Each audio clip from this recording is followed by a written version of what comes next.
आदाब नाजरीन, मैं सैयद गौस मुहिउद्दीन। तेलंगाना वक्फ बोर्ड में 4 वकला की बतौर लॉ ऑफिसर तकर्रुरी का घोटाला।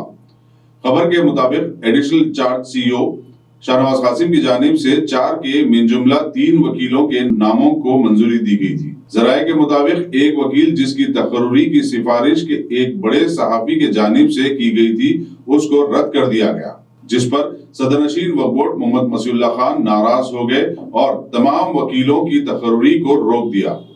वाज़ेह रहे कि तेलंगाना वक्फ बोर्ड की करोड़ों रुपए की जायदादें हैं।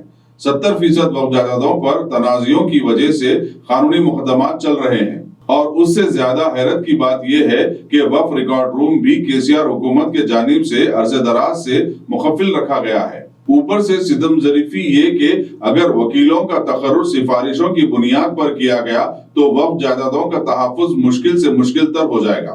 वक्फ बोर्ड चेयरमैन और सीईओ को जवाब देना चाहिए कि वकीलों के तकर्रुर के लिए मियार और ज़ाब्ता क्या है। वकला का मौजूदा तकर्रुर को रद्द करते हुए और तमाम बेकायदियों को दूर करते हुए शफ़ाफ तरीके से काबिल तरीन वकीलों का तकर्रुर होना चाहिए ताकि रियासत में वक्फ जायदादों का तहफ़्फ़ुज़ को मुमकिन बनाया जा सके।